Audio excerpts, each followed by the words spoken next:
വിശാലിനിയുടെ ഇന്നത്തെ എപ്പിസോഡ് ആരംഭിക്കുമ്പോൾ പെൻഡ്രൈവ് തട്ടിപ്പറിക്കാൻ ശ്രമിക്കുന്ന സുസ്മിതയോട് ശാലിനി പറയുകയാണ്, ഇത്രയും നല്ലൊരു വീഡിയോ എൻ്റെ ഫോണിൽ തന്നെ യാതൊരു ബാക്കപ്പും ഇല്ലാതെ ഞാൻ സൂക്ഷിക്കുമെന്ന് നീ കരുതിയല്ലേ? അന്നേ ഞാൻ നിന്നോട് പറഞ്ഞിരുന്നില്ലേ എൻ്റെ മൊബൈലിലുള്ള വീഡിയോ പെൻഡ്രൈവിലേക്ക് മാറ്റി ഇവിടുത്തെ ടെലിവിഷനിൽ കാണിക്കാമെന്ന്. ദേ ആ പെൻഡ്രൈവാണ് ഇത്. ഇനി സദസ്സ് റെഡിയായാൽ മതി, എല്ലാവരെയും വിളിക്കട്ടെ എന്ന് ചോദിക്കുമ്പോൾ സുസ്മിത പറയുകയാണ്, ശാലിനി ചതിക്കല്ലേ. അന്നേരം ശാലിനി ചോദിക്കുകയാണ്, അതെന്താടി നിനക്കും എനിക്കും രണ്ട് ന്യായം?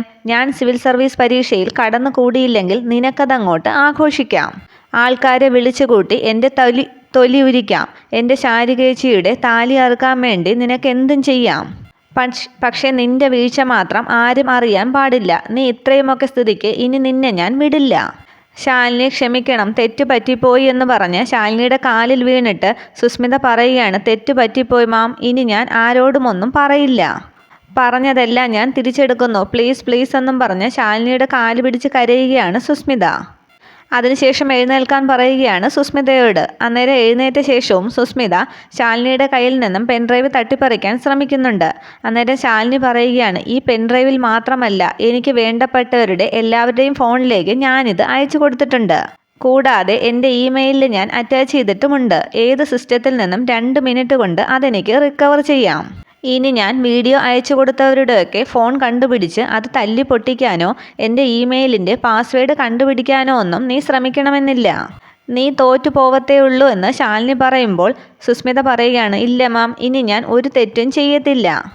തെറ്റ് ചെയ്യാനായിട്ട് ഇനി നിന്നെ കൊണ്ട് പറ്റത്തുമില്ല. ഞാൻ പറഞ്ഞില്ലേ, എനിക്ക് വേണ്ടപ്പെട്ടവരുടെ പലരുടെയും ഫോണിലേക്ക് ആ വീഡിയോ ഉണ്ട്. നീ എന്നെ പാമ്പിനെ കൊണ്ട് കൊത്തിച്ച് കൊല്ലാൻ ശ്രമിക്കുന്ന വീഡിയോ ആണ് അത്. വധഗൂഢാലോചന. ഇനിയിപ്പോൾ എൻ്റെ കാലിലൊരു മുള്ളു കൊണ്ടാൽ പോലും അതിനുത്തരവാദി നീയാണ് സുസ്മിതേ.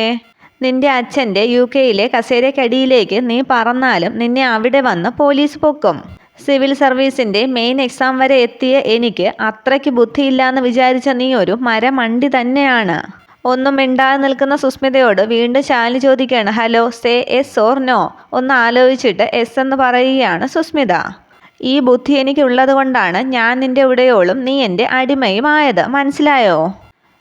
മനസ്സിലായി എന്ന് പറയുകയാണ് സുസ്മിത. അന്നേരം ശാലിനി പറയുകയാണ്, സിവിൽ സർവീസ് എക്സാമിന് ഞാൻ തോറ്റു എന്നും പറഞ്ഞ് നീ നടത്തിയ ആഘോഷമുണ്ടല്ലോ, അതിന് ഞാൻ പിന്നെ മറുപടി പറഞ്ഞോളാം. പക്ഷേ എൻ്റെ ഫോണും മെമ്മറി കാർഡുമൊക്കെ തകർത്തതിന് ആര് സമാധാനം പറയും? അന്നേരം സുസ്മിത പറയുന്നു, ഞാൻ വാങ്ങിത്തരാം വേറെ ഫോൺ, എന്താ മതിയോ? അന്നേരം എപ്പോൾ എന്ന് ചോദിക്കുകയാണ് ശാലിനി. ഒരു 2000 രൂപ വരുന്ന ബേസ് ഫോൺ പോരെ, അത് എപ്പോൾ വേണമെങ്കിലും ഞാൻ വാങ്ങിത്തരാം. അന്നേരം ചിരിച്ച് ശാലിനി പറയുകയാണ്, പോരാ, വില 50,000-ൽ കുറയരുത്.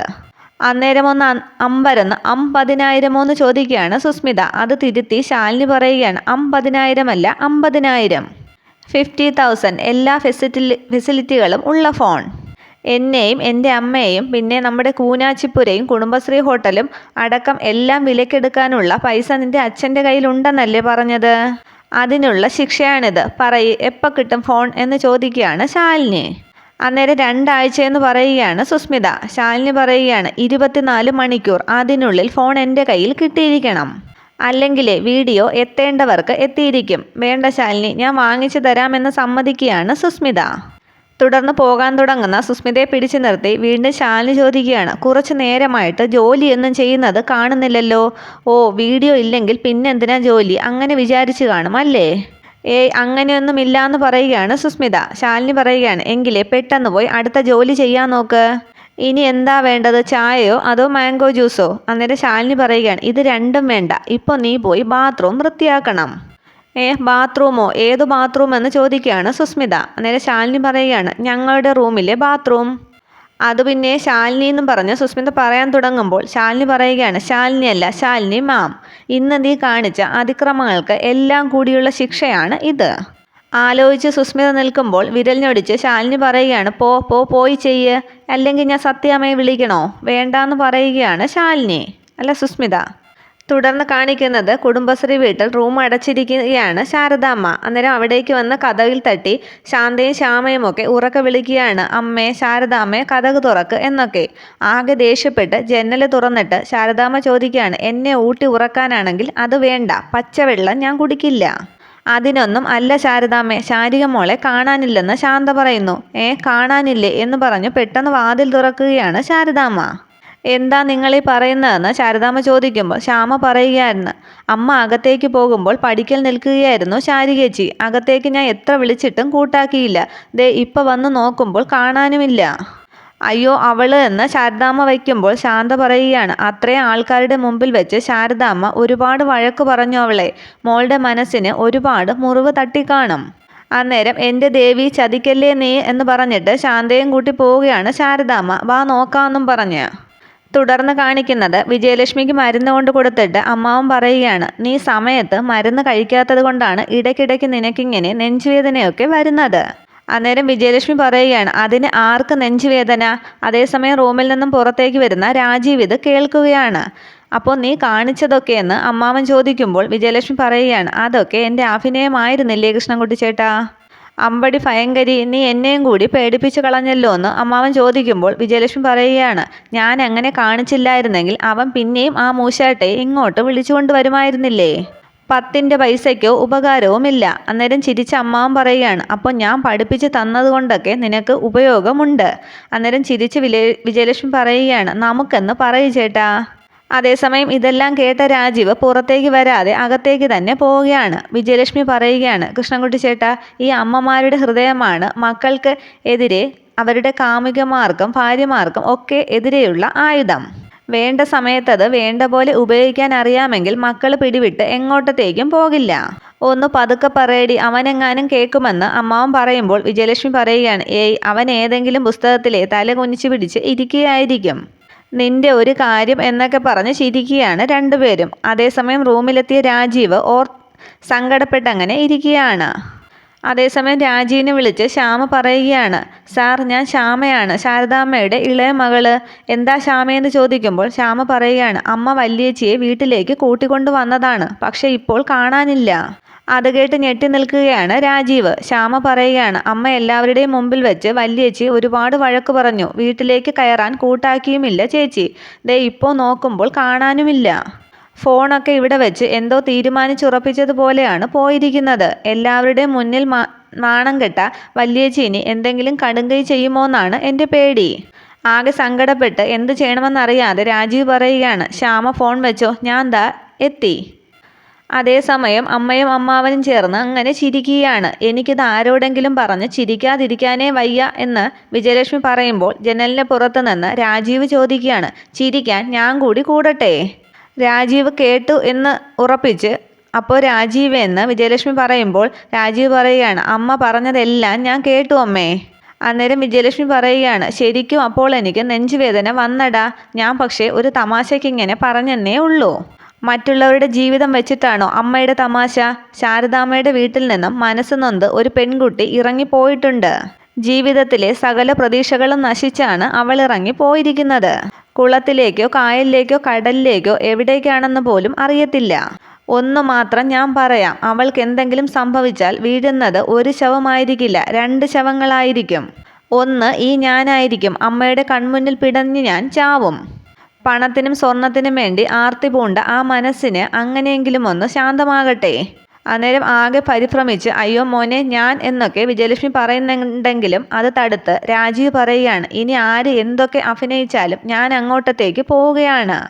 തടയാൻ വരരുത് എന്നെ എന്നും പറഞ്ഞ് വണ്ടിയെടുത്ത് പോവുകയാണ് രാജീവ്. അത് നോക്കി ആകെ അന്തം വിട്ട് നിൽക്കുകയാണ് അമ്മയും അമ്മാവനും. തുടർന്ന് വിജയലക്ഷ്മി പറയുകയാണ്, ആ ആയുധം കയ്യിൽ നിന്നും പോയല്ലോ കൃഷ്ണൻകുട്ടി ചേട്ടാ. ഇനിയിപ്പോൾ നെഞ്ചുവേദന എന്ന് പറഞ്ഞാൽ പോലും അവൻ വിശ്വസിക്കില്ല. ഇതാണ് പെണ്ണുങ്ങളുടെ കുഴപ്പം. ഒന്നും മനസ്സിലിരിക്കില്ല, വായിട്ടലച്ച് പണി ഇരന്ന് വാങ്ങിക്കും എന്ന് പറയുകയാണ് അമ്മാവൻ. അതേസമയം കുടുംബശ്രീ വീട്ടിൽ ശാരികയെ കാണാത്തതിൽ ആകെ വിഷമിച്ചിരിക്കുകയാണ് ശാരദാമ്മയും ശ്യാമയും. കുറച്ച് ആൾക്കാരൊക്കെ മുറ്റത്ത് കൂടിയിട്ടുണ്ട്. അന്നേരവും ശാന്ത പറയുകയാണ്, ശാരദാമ്മ അത്രയും ഒന്നും പറയാൻ പാടില്ലായിരുന്നു. ഹോട്ടലിൽ വന്നവരുടെയൊക്കെ മുമ്പിൽ വെച്ചല്ലേ പറഞ്ഞത്. അന്നേരം ശങ്കരേട്ടനും പറയുകയാണ്, ഇപ്പോഴത്തെ കുട്ടികളെ വഴക്കെന്നല്ല ഒന്നും പറയാൻ പറ്റില്ല. അധ്യാപകര് കണ്ണുരുട്ടി കാണിച്ചാൽ പോലും അപ്പോഴേ കേസാണ്. ആ കുട്ടീന് എന്തെങ്കിലും കടുങ്കൈ ചെയ്യുമോന്നാണ്. അന്നേരം രാജി ചോദിക്കുകയാണ്, ശങ്കരേട്ടൻ്റെ എന്ത് വർത്തമാനമാണ് പറയുന്നത്? ഇത്രയും ആൾക്കാരിവിടെ വിഷമിച്ച് നിൽക്കുമ്പോൾ ഇങ്ങനെയാണോ സംസാരിക്കുന്നത്? അല്ല, ഞാനൊരു സാധ്യത പറഞ്ഞെന്നേ ഉള്ളൂ എന്ന് ശങ്കരേട്ടൻ പറയുമ്പോഴും ആകെ വിഷമിച്ച് തളർന്നങ്ങനെ ഇരിക്കുകയാണ് ശാരദാമ്മ. ഭർത്താവിൻ്റെ വീട്ടിൽ നിന്നും ഇറക്കി വിട്ടതല്ലേ ആ മോളെ എന്ന് ശങ്കരേട്ടൻ പറയുമ്പോൾ രാജി പറയുകയാണ്, അങ്ങനെയൊന്നും ചെയ്യുന്നവളല്ല ആ കുട്ടി. ഇതിനേക്കാൾ സങ്കടങ്ങൾ ഇവിടെ അനുഭവിച്ചതല്ലേ അവള്. അന്നേരം രാജീവ് വിളിച്ച് ശ്യാമയോട് കാര്യം തിരക്കുകയാണ്, ശാരിയെക്കുറിച്ച് എന്തെങ്കിലും വിവരം കിട്ടിയോന്ന്. ഇല്ല സാർ എന്ന് പറയുമ്പോൾ രാജീവ് ചോദിക്കുകയാണ്, ഇനി ശാലിനിയുടെ വീട്ടിലേക്കോ മറ്റോ പോയി കാണുമോ? ഇല്ല സാർ, കുഞ്ഞേച്ചിയെ വിളിച്ചിട്ട് കിട്ടുന്നില്ല. വിഷ്ണുവേട്ടനെ വിളിച്ചപ്പോൾ അവിടെ ചെന്നില്ലെന്നാണ് പറഞ്ഞത്. പോലീസിലൊന്ന് അറിയിക്കാമായിരുന്നില്ലേ ഇത്രയും രാത്രിയായ സ്ഥിതിക്കെന്ന് രാജീവ് ചോദിക്കുമ്പോൾ ശ്യാമ പറയുകയാണ്, അറിയിക്കാൻ ആൾ പോയിട്ടുണ്ട് സാർ. അതേസമയം ശ്രീരഞ്ജിനി പോലീസ് വണ്ടിയിൽ അവിടേക്ക് വരികയാണ്. രഞ്ജിനി ചേച്ചി എന്നും പറഞ്ഞ് ശ്യാമ ഓടിച്ചെല്ലുമ്പോൾ ശ്രീരഞ്ജിനി ചോദിക്കുകയാണ്, എന്താ മോളെ ഇവിടെ ഇത്രയും ആളും ബഹളവും ഒക്കെ, എന്തെങ്കിലും വിശേഷമുണ്ടോ? ഞാൻ ഇതുവഴി പോയപ്പോൾ കയറിയെന്നേ ഉള്ളൂ. അന്നേരം ശ്യാമ പറയുകയാണ്, വലിയേച്ചിയെ കാണാനില്ല ചേച്ചി. ഞാൻ കരുതി ചേച്ചി കാര്യം അറിഞ്ഞിട്ടാണ് ഇങ്ങോട്ടത്തേക്ക് വരുന്നതെന്ന്. അന്നേരം ശ്രീരഞ്ജിനി പറയുകയാണ്, നിങ്ങൾ ലോക്കൽ പോലീസ് സ്റ്റേഷനിലല്ലേ ഇൻഫോം ചെയ്തത്? അവിടെ നിന്ന് മിസ്സിംഗ് കേസൊന്നും എൻ്റെ അടുത്തേക്ക് വരില്ല. ഇനി എന്ത് ചെയ്യും ചേച്ചി, എവിടെ പോയി അന്വേഷിക്കുമെന്ന് കരഞ്ഞ ശ്യാമ ചോദിക്കുമ്പോൾ ശ്രീരഞ്ജിനി പറയുകയാണ്, സങ്കടപ്പെടാതെ മോളെ. അന്നേരം അവിടെ നിശ്ചലാവസ്ഥയിലിരിക്കുന്ന ശാരദാമ്മയെ ശ്രദ്ധിക്കുകയാണ് ശ്രീരഞ്ജിനി. ശ്രീരഞ്ജിനി വന്ന് ശാരദാമ്മയെന്ന് വിളിച്ചിട്ടൊന്നും ശാരദാമ്മ കേൾക്കുന്നില്ല. ശ്യാമ പറയുകയാണ്, വലിയേച്ചിയെ കാണാതായപ്പോൾ മുതൽ ഇങ്ങനെയാണ്. ആരും വിളിക്കുന്നതോ പറയുന്നതോ ഒന്നും അമ്മ കേൾക്കുന്നില്ല. അതേസമയം ചിരിച്ച് ശ്രീരഞ്ജിനി പറയുകയാണ്, ശാരദാമ്മയ്ക്ക് ഒരു സമ്മാനവും കൊണ്ടാണ് ഞാൻ വന്നിരിക്കുന്നത്. അന്നേരവും ശാരദാമ്മ നോക്കുന്നില്ല. സമ്മാനമോ എന്ന് ചോദിക്കുകയാണ് ശ്യാമ. ചിരിച്ചുകൊണ്ട് തന്നെ രക്ഷയില്ല എന്ന് പറഞ്ഞിട്ട് വണ്ടിയുടെ അടുത്തേക്ക് പോവുകയാണ് ശ്രീരഞ്ജിനി. തുടർന്ന് കാറിൻ്റെ ഡോർ തുറന്ന് ഇങ്ങോട്ട് ഇറങ്ങുമെന്ന് പറയുമ്പോൾ ശാരിക പുറത്തേക്ക് ഇറങ്ങുകയാണ്. ശ്യാമ ഓടി വന്ന് ശാരികയെ പിടിക്കുകയാണ്. തുടർന്ന് ശ്രീരഞ്ജിനി പറയുകയാണ്, പ്രതിയെ ഞാൻ അറസ്റ്റ് ചെയ്ത് കൂടെ കൊണ്ടുവന്നിട്ടുണ്ട്. എന്തു പണിയാ വലിയേച്ചിയെ കാണിച്ചത്? എല്ലാവരെയും പേടിപ്പിച്ചു കളഞ്ഞല്ലോ എന്ന് ശ്യാമ ചോദിക്കുമ്പോൾ മോളേന്ന് വിളിക്കുകയാണ് ശാരിക. അന്നേരം ശാരികയുടെ ആ ശബ്ദം ശ്രദ്ധിക്കുകയാണ് ശാരദാമ്മ. ഉറക്കത്തിൽ നിന്നും ഞെട്ടി ഉണർന്ന പോലെ ശാരദാമ്മ പെട്ടെന്ന് ശാരികയുടെ അടുത്തേക്ക് ഓടുകയാണ്. എവിടെന്നാ ഇവളെ കിട്ടിയതെന്ന് ശാരദാമ്മ ചോദിക്കുമ്പോൾ റെയിൽവേ ട്രാക്കിൽ നിന്നെന്ന് പറയുകയാണ് ശ്രീരഞ്ജിനി. അത് കേട്ട് അന്തം വിടുകയാണ് ശാരദാമ്മ. ശ്രീരഞ്ജിനി പറയുകയാണ്, ട്രെയിൻ വരുന്ന സിഗ്നലിൽ കിടന്നിട്ടും ട്രാക്കിലൂടെ നടക്കുകയായിരുന്നോ? അബോധാവസ്ഥയിൽ എന്ന പോലെ ട്രാക്കിലൂടെ നടക്കുകയായിരുന്നു. ആൾപ്പാർപ്പമില്ലാത്ത സ്ഥലത്തായതുകൊണ്ട് ആരുടെയും കണ്ണിൽപ്പെട്ടില്ല. തുടർന്ന് എത്തുമ്പോൾ പോലീസിൻ്റെ കണ്ണിലേക്ക് പെട്ടു. അവരിടപെടാൻ ഒരു അരമിനിറ്റ് വൈകിയിരുന്നെങ്കിൽ എന്ന് ശ്രീരഞ്ജിനി പറയുമ്പോൾ എടിയെന്നും പറഞ്ഞ് ശാരിയെ അടിക്കാൻ കൈയോങ്ങുകയാണ് ശാരദാമ്മ വേണ്ടാന്നും പറഞ്ഞ് പിടിച്ചു മാറ്റുകയാണ് ശ്രീരഞ്ജിനി. മോൾ അകത്തേക്ക് ചെല്ലെന്ന് ശ്രീരഞ്ജിനി പറയുമ്പോൾ ശാരദാമ്മയെന്ന് ദയനീയമായി നോക്കുകയാണ് ശാരിക. തുടർന്ന് ചെല്ല് മോളെന്ന് വീണ്ടും ശ്രീരഞ്ജിനി പറയുമ്പോൾ അകത്തേക്ക് പോവുകയാണ് ശാരിക. അകത്തേക്ക് കയറി ഓടുന്ന ശാരികയുടെ പുറകെ പോവുകയാണ് ശാരദാമ്മ. പിറകെ ശ്രീരഞ്ജിനിയും ശ്യാമയും ശാന്തയും ഒക്കെ പോകുന്നുണ്ട്.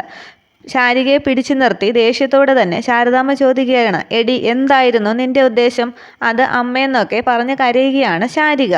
തുടർന്ന് ശ്രീരഞ്ജിനി പറയുകയാണ്, തല്ലുകയും കൊല്ലുകയും ഒന്നും വേണ്ട.